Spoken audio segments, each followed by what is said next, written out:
Understanding UK property cycles, when to buy and sell. Let me take you on a little journey. Back to 2008. Picture this. I'm standing in a Victorian semi in Croydon. It's damp, smells like dog, and the market's just nosedived. Panic was everywhere. Buyers were running for the hills. Sellers were slashing prices. He bought 3 properties that year. Today, they've more than tripled in value. Wild, right? So, UK property cycles, why do they go up, down, sideways? And how can you make sure you're not buying at the peak or selling in a slump? Let's break it down. No jargon, no fluff. The UK property market is cyclical, like the weather, but messier. Generally, property cycles go through 4 stages. Boom, everyone's buzzing. Slowdown, things get recession. Ouch, recovery, hope returns. We're talking about a 7 to 10 year loop. But it's not clockwork. Sometimes it's faster, sometimes painfully slow. The 2020 to 2024 period. Total curveball.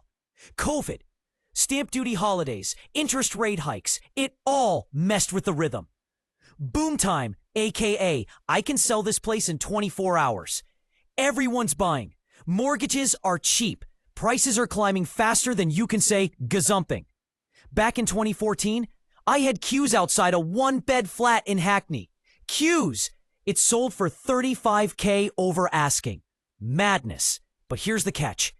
If you're buying during a boom, you're paying premium. So unless you're in it for the long haul, or have a very strategic play, like flipping with added value, maybe cool your jets. Best move? Sell if you've been holding for years and want to cash out. Buy only if the deal makes sense after a cold, hard numbers check. Slow down. The party's over, but nobody's gone home yet. Prices stop rising. Viewing slow. Buyers get choosy. Sellers still think it's 2021. This is when you start seeing reduced banners on Rightmove.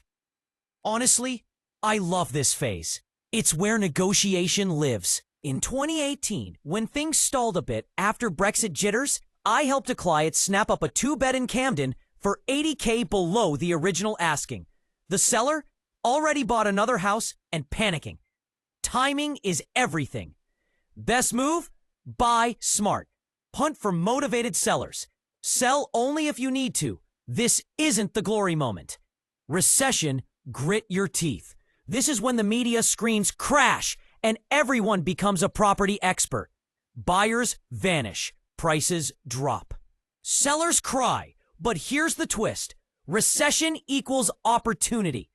During the 2008 crash, I had investors scooping up ex-council flats in zones 2 to 3 for under $150K. They were renting for £1,200 per month. One even got a maisonette in Peckham that's now worth $600K. Talk about vision. Best move? Buy if you've got the nerve and funds. Don't sell unless you absolutely have to. Or unless you're rebalancing your portfolio and offloading liabilities. Recovery. Hope sneaks back in. Confidence creeps in. First-time buyers reappear. Prices start to rise. Slowly. You'll notice properties that sat for months suddenly shift. Mortgage ads pop up again. Builders start building again. It's subtle, but it's there.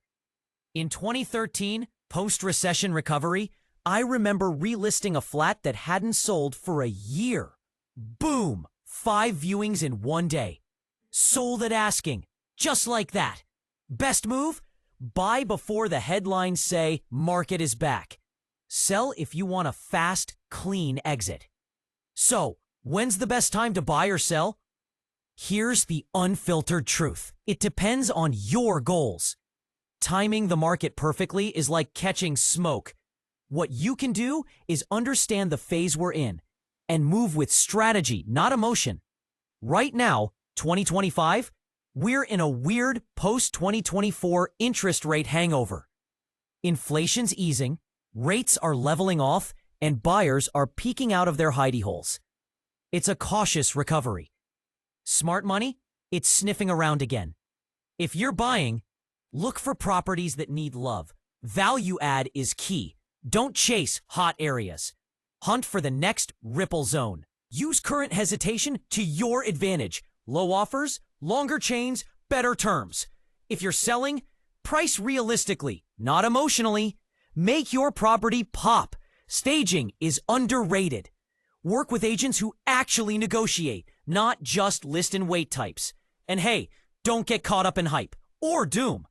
Property is a long game. I've seen people lose sleep trying to time the market. You want the truth?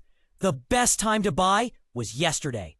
The second best time, but only if you know why you're buying. And if you ever want a second pair of eyes on a deal, or just a gut check, drop me a message.